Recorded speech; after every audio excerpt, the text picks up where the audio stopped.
Get the latest Impact Podcast right into your inbox each week. Subscribe by entering your email address at impactpodcast.com to make sure you never miss an interview. This edition of the Impact Podcast is brought to you by ERI. ERI has a mission to protect people, the planet, and your privacy, and is the largest fully integrated IT and electronics asset disposition provider and cybersecurity-focused hardware destruction company in the United States, and maybe even the world. For more information on how ERI can help your business properly dispose of outdated electronic hardware devices, please visit eridirect.com. This edition of the Impact Podcast is brought to you by Engage. Engage is a digital booking platform revolutionizing the talent booking industry. With thousands of athletes, celebrities, entrepreneurs, and business leaders, Engage is the go-to spot for booking talent, for speeches, custom experiences, live streams, and much more. For more information on Engage or to book talent today, visit letsengage.com.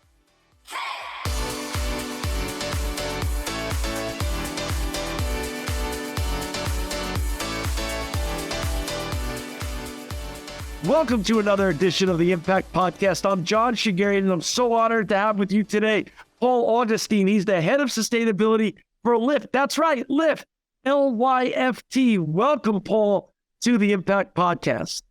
Thanks so much for having me, John. It's an honor to be here. Hey, Paul, you're doing some very important work, obviously, at Lyft, and we want to get into that in a little bit. But before we get into that, I'd love for you to share with our listeners and our viewers the Paul Augustine backstory, how you even got here, and what your journey growing up leading to this point in your career really looked like. Sounds great. I'm going to take you way back. I'll take you back a previous generation, actually. Okay. So my dad grew up as one of 13 kids in rural India on a farm. And when he came to the U.S., he settled in Buffalo, New York, and brought a little bit of that farming to Buffalo. We grew up with fruit trees and vegetable gardens, and I spent a lot of time outdoors in the beautiful Buffalo summers as well as the famous snowy winters. I was outside, and so I just developed this love for nature and appreciation for all that we get from nature. So fast forward to college. When I entered college, I knew that I wanted to set myself up for a career in which I can help the world and improve people's lives. And I thought that initially was going to be medicine. And then two courses actually changed my career trajectory. So first was a intro to environmental engineering. Okay. And I kind of fell into this course by accident. But as I learned more about the environmental challenges that we were facing and the technology solutions that were already out there, I got really excited. And then I took another course in environmental policy and law and learned about the large-scale impact that policy can make in our environmental issues. So I studied environmental engineering and economics, and then went on to grad school to focus more on climate and energy issues. And then coming out of school, I went to the federal government and worked as a presidential management fellow for the U.S. Environmental Protection Agency and the Senate Energy Committee on climate policies and air pollution programs. I was there for about 3 years, and then I saw that the investment community was actually putting money to work in solutions on the ground to reduce emissions, and joined R&K Capital, which was, at the time, was one of the largest investment firms focused on green commodities. So I started there as a trader and traded a large portfolio of carbon credits, renewable energy certificates, emission credits, also invested in carbon offset projects. So I was there through the recession, which wasn't the best time to be working on Wall Street, to be honest. But there was one bright spot in the environmental markets, and that was California. California was starting its greenhouse gas cap and trade program, And so a recruiter reached out to me from Southern California Edison, the large electric utility, and said they needed someone to help build out their carbon trading strategy, their carbon trading desk, and work on the policy side as the rules were being developed. And it was just the perfect opportunity for me. So I moved over to California, sunny California, and helped build out the carbon strategy for Southern California Edison. Also got to work on renewable energy and electric vehicles to some extent. From there, I went to Chicago and worked for a consulting company, consulting to utilities throughout the country on different topics, including community solar, utility of the future policy, and smart grid deployment. And did that out of Chicago for 2 years, and then moved to San Francisco for 2 years. And as a consultant working out of San Francisco, I was traveling every week down to Arizona. Oh, and I would come back every week and talk to my wife about the week. And the highlights for my week were usually the conversations with my Lyft driver. So I took between 4 and 10 Lyfts every single week for about a year and a half.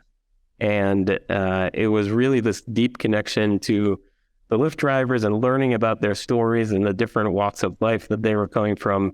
Talking to veterans, talking to folks that needed flexibility to take care of a loved one, college students looking to earn money to pay for school, and a lot of retirees whose spouses told them that they needed to get out of the house and talk to other people.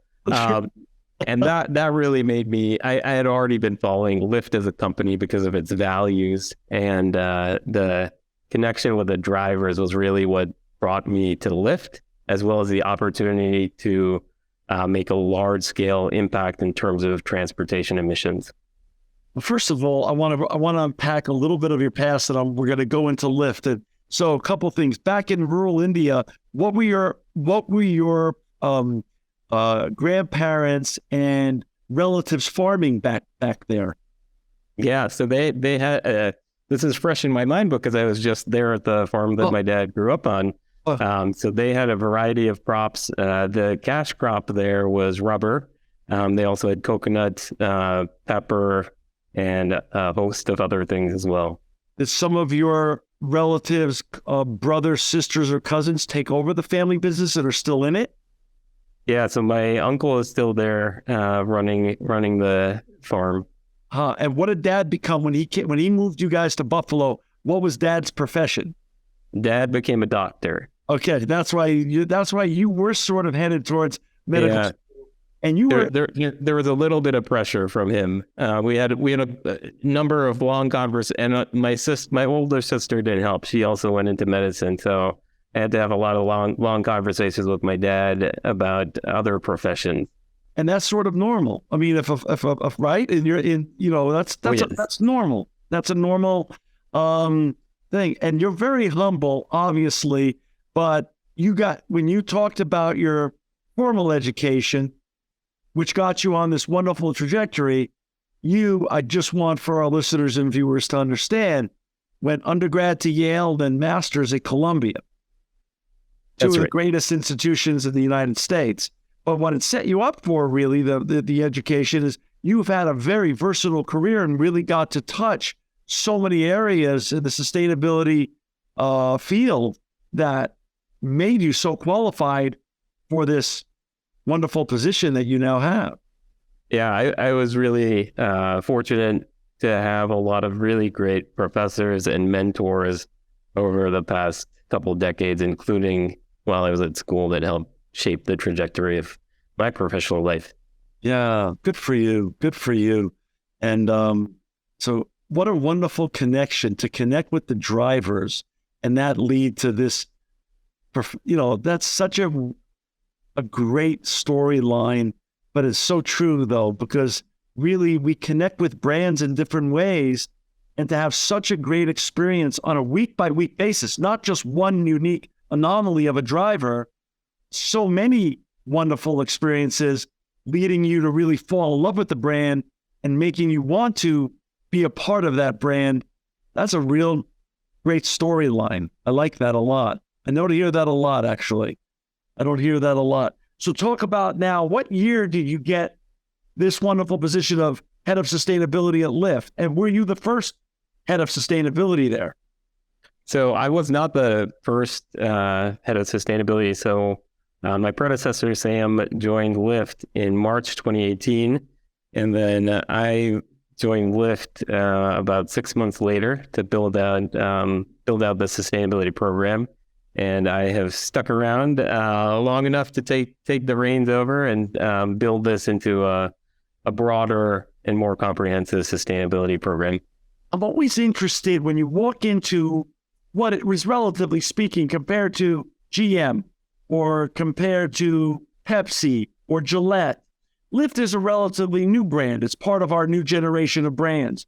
So creating a sustainability program, laying the groundwork for sustainability from your perspective and all the great things that have informed you, which your experience was vast. How do you go about doing it? What do you use as benchmarks and to really create a program that matches the company's values and DNA, but also takes what you were informed by historically, and you get to lay that into that and leave your stamp on it as well? Yeah, I think there were a couple pieces of context with regard to the company that helped refine what our strategy was. Mm-hmm. So first, I just want to mention that Lyft is a founder-led company. So our co-founders are still here, leading the company forward, and they care deeply about sustainability, both of them. Right. So Logan, our CEO, comes from an environmental and transportation planning background, and John, our president, comes from a hospitality background and was deeply inspired by a Green Cities course that he took. And so when they founded Lyft, sustainability was part of their reason for founding Lyft. They believed that reducing single occupancy vehicles on the road was an integral part of creating the sustainable transportation future and transforming cities to be built around people and not cars. And it's actually embodied in Lyft's mission, which is to improve people's lives with the world's best transportation. And so it's been embedded within who the company is. It's just part of our fabric. And right. Well, axiomatically speaking, as you just said, that's a great point, Paul. Being part of the shared economy itself is a sustainable business model. That's right. That's right. That makes sense. That makes total sense. So I have this great platform where the company was founded in part based on this ideal of developing more sustainable transportation futures, a more sustainable transportation future. And basically, I came in to help develop something more tangible and concrete in terms of the strategy for sustainability. Understood. And how much latitude are you given? Is it pretty much a piece of blank canvas and you and Sam just start to paint and make it come to life and build it from the ground up? So the thing that I love about Lyft also is that we do have to prioritize ruthlessly. And so when we think about the impact that we can have, we are focused on transportation. Right. So there are a lot of other pieces to how we approach sustainability, including external reporting, some of the traditional corporate sustainability work. We have a hardware footprint because of our micromobility program, so developing sustainable end of life as well as product design approaches. But the biggest impact in terms of carbon and other emissions is from vehicles driving on our platform for rideshare. And so we've been very focused on getting to a fully electrified platform. And that's, if I'm not mistaken, when I read through your materials and other information about all the great work you're doing at Lyft, your goal, if I'm not mistaken, is to have everything fully electrical by 2030? That's correct. Wow. So it's already 2023. As you and I know, years go by kind of fast. You've already been... They do.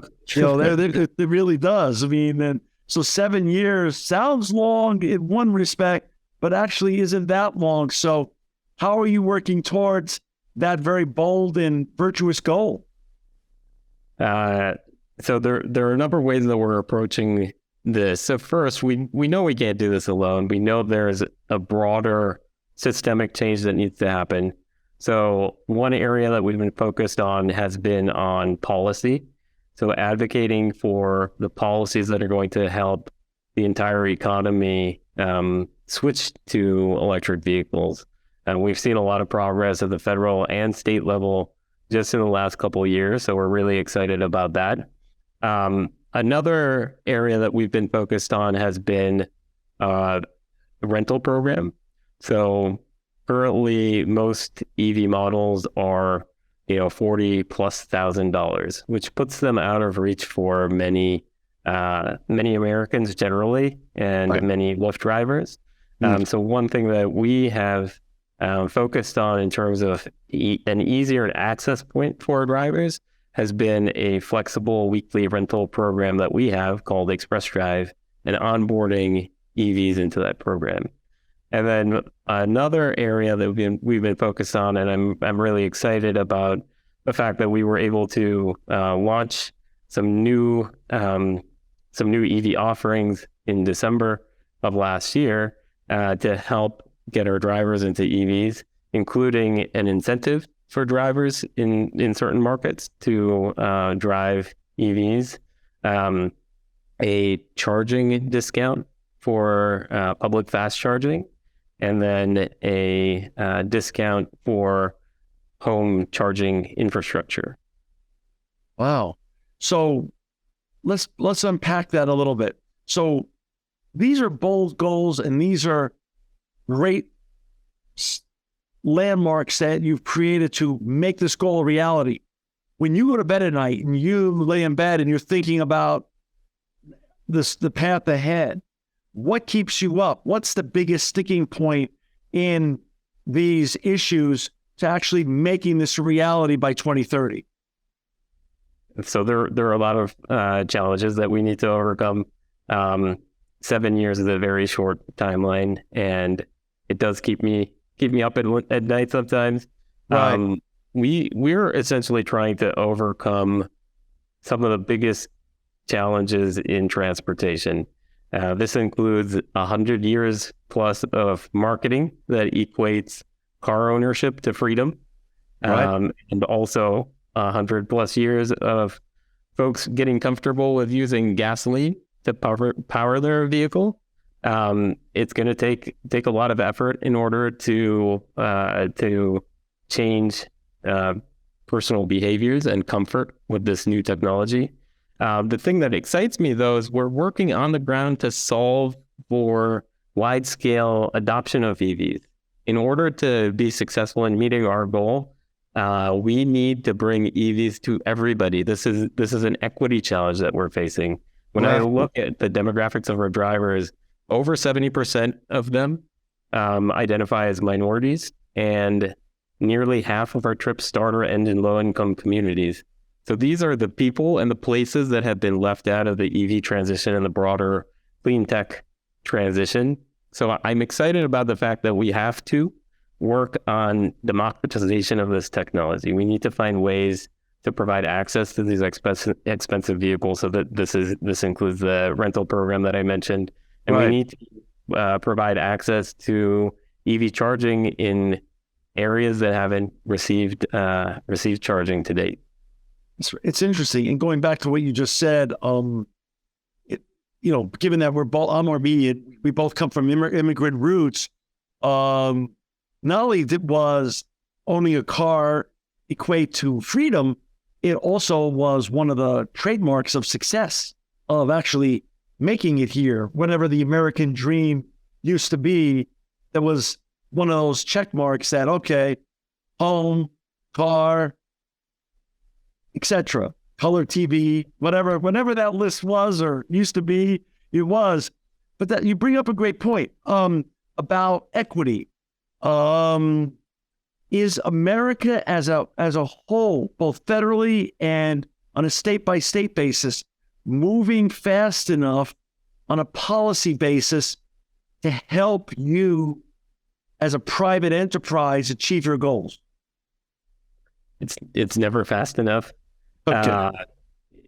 I think the progress that we've started to make, especially at the federal level with the Inflation Reduction Act moving forward last year and the Infrastructure Investment and Jobs Act moving forward, is going to be huge in terms of supporting EV adoption and access to EV charging.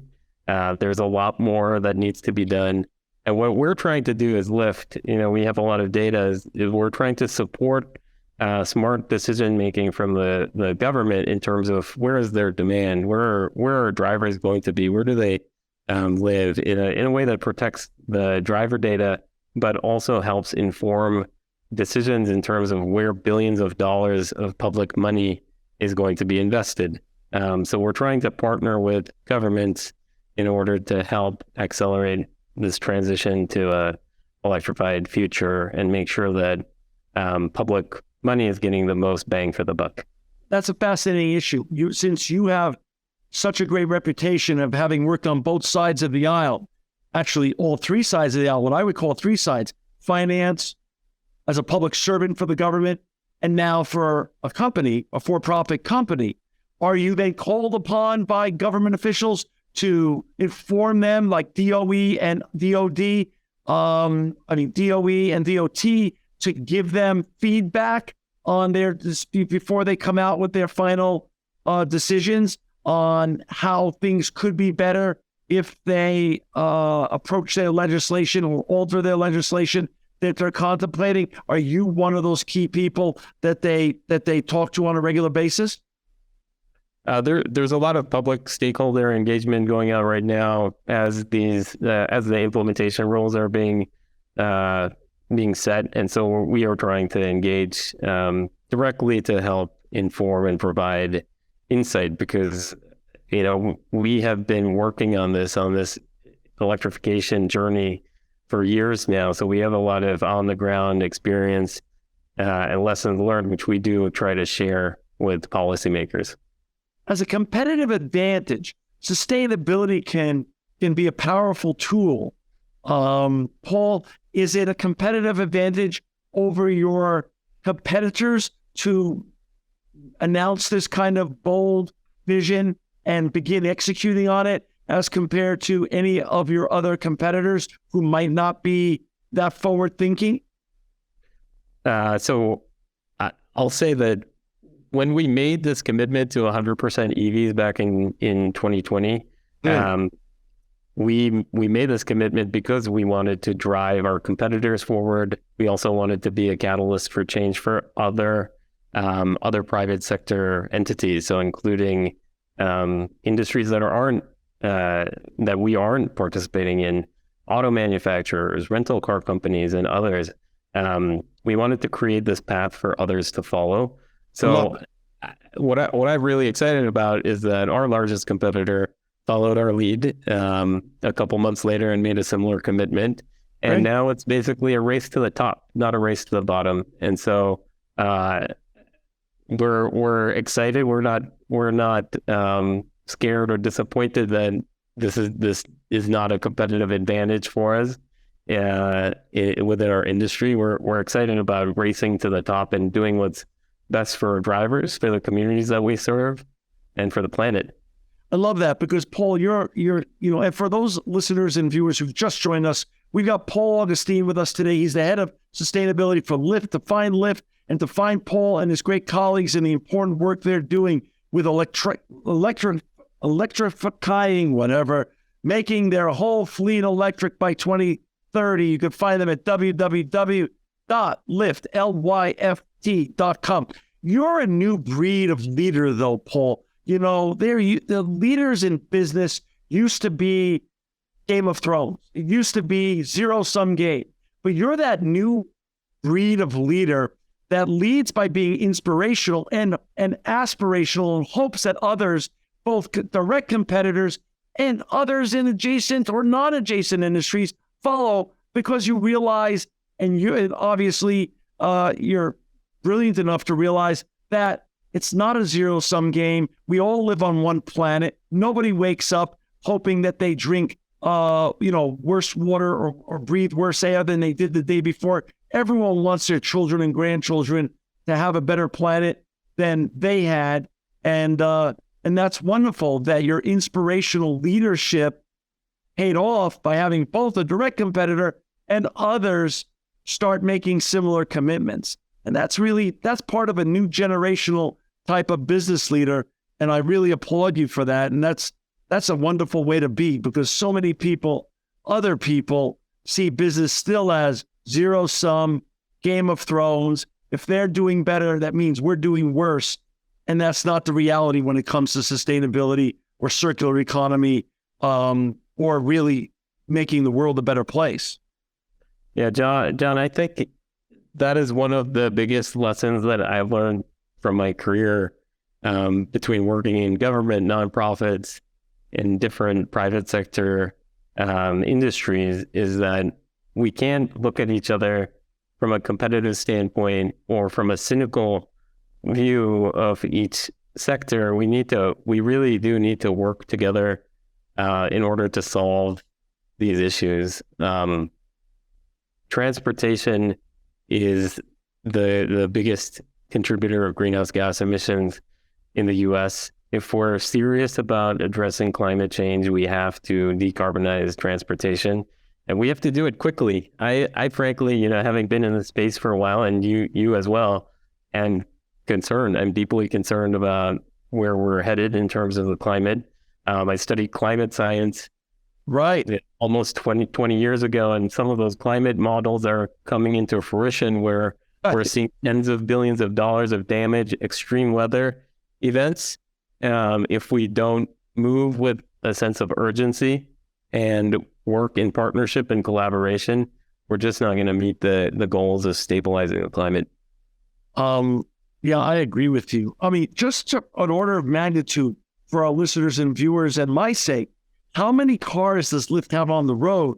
I want to understand how big and monumental getting everybody into EVs by 2030 really is. And so we've got over 1 million vehicles active on the platform. We're also not just a rideshare company. We operate the largest micro-mobility platform in the country. So we operate bike share in major cities as well as scooter share. And so the transition that we're trying to catalyze here is not just shifting people into rideshare.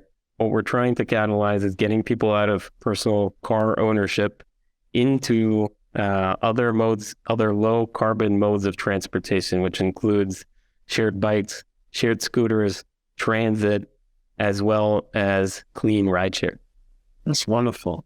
That's tremendous. What does the future of transportation look like, Paul?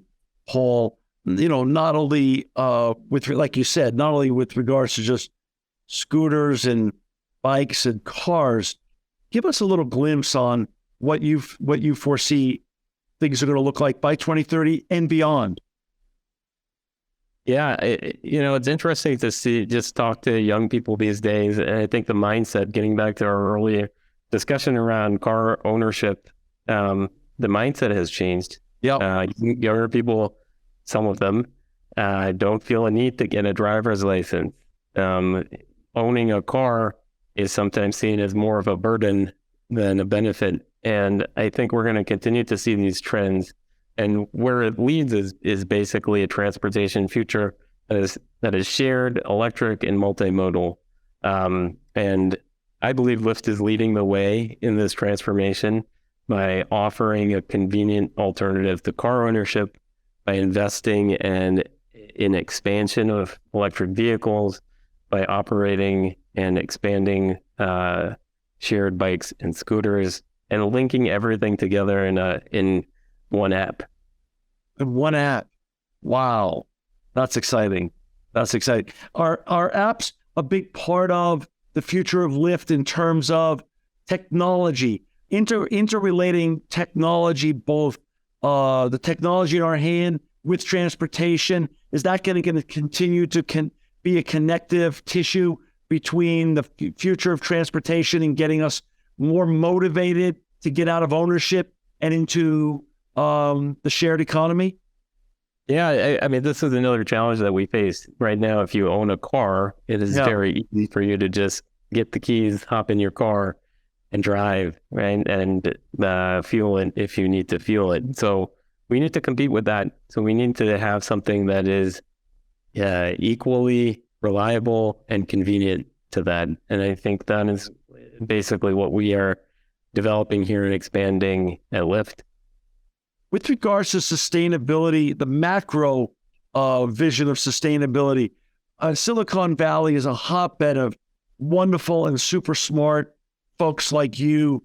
Paul, do you get together with other sustainability leaders in Silicon Valley and share best practices as a whole outside of just the EV ecosystem, and just share best practices on sustainability and inspire each other with regards to share best practices?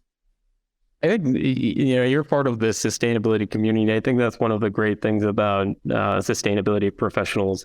Yep. We do try to share knowledge, lessons learned.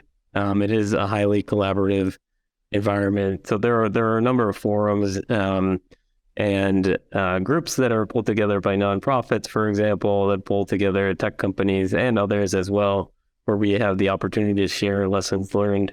And there are areas where we may not have the expertise because it's not our focus area. And there are other areas like transportation where we are the experts. And the great thing about sustainability professionals is that we do try to share what we know in order to help meet this global challenge that we're facing.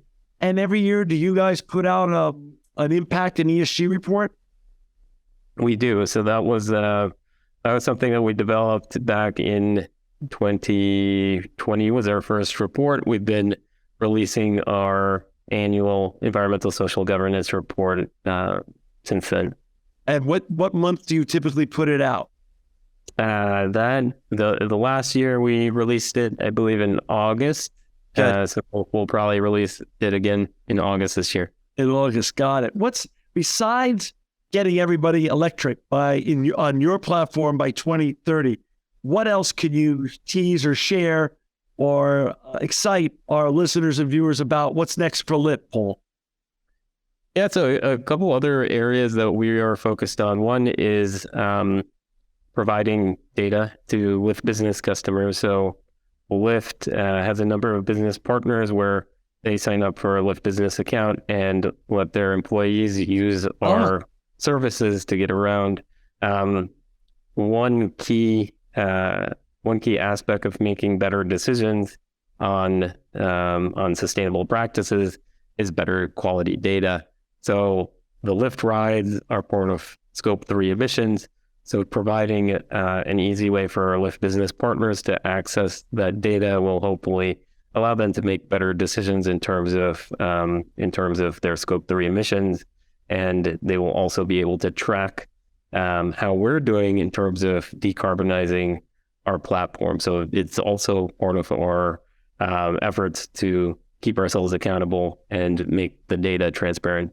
That's really important. I find that one of the main tenets now of good, responsible sustainability practices is radical transparency.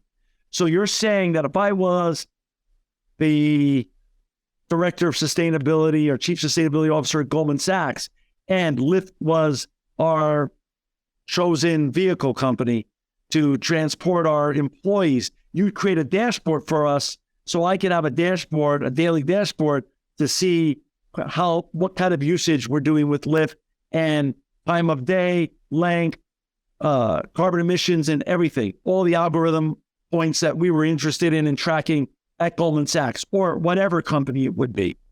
That's right. That's kind of where we're headed in terms of providing that type of transparency. And I think that speaks to the broader conversation in sustainability reporting. That's right. We need more consistency and transparency, especially with regard to Scope 3 emissions. And also, then I have to report to my analysts and my C-suite and my board of directors. So you giving me that dashboard makes it much easier. I don't have to go chase that information down, and it's not fragmented anymore at my company. So you literally create a portal for that and make it really easy to track and then also report on. That's brilliant. That's brilliant. I love it. I love it. Well, that's great, Paul. I mean, are you finding that this position, you get to draw upon all your past experiences, like you said, and everything you've done in policy, as a financier, as a public servant, as a nonprofit, and now as a for-profit business that's really mission-based in many ways, besides profit-based, and also part of the greater mission is making the world a better place. Do you get to draw on all of your experience on a daily basis? 100%. Every iota of my experience and background somehow comes to use in my day-to-day. That's so wonderful. Well, I think they've picked the right guy, because you definitely have all the right background to make this a reality. And we're so grateful for your time today. And we're so grateful that you and your colleagues at Lyft are committed to going electric by 2030. I think that is a bold and very virtuous challenge, but also goal. And I know you're going to get there with someone like you leading the charge at Lyft. You're going to get there. Paul, thank you. You're always welcome back on the Impact Podcast to share the continued journey in EV and sustainability at Lyft with our listeners and our viewers. And thank you for not only making the impacts that you and Lyft make, but thank you also for making the world a better place. John, thanks so much for having me. I really enjoyed it. This episode of the Impact Podcast is brought to you by Closed Loop Partners. Closed Loop Partners is a leading circular economy investor in the United States with an extensive network of Fortune 500 corporate investors, family offices, institutional investors, industry experts, and impact partners. Closed Loop's platform spans the arc of capital from venture capital to private equity, bridging gaps and fostering synergies to scale the circular economy. To find Closed Loop Partners, please go to www.closedlooppartners.com. This edition of the Impact Podcast is brought to you by ERI. ERI has a mission to protect people, the planet, and your privacy, and is the largest fully integrated IT and electronics asset disposition provider and cybersecurity-focused hardware destruction company in the United States, and maybe even the world. For more information on how ERI can help your business properly dispose of outdated electronic hardware devices, please visit eridirect.com.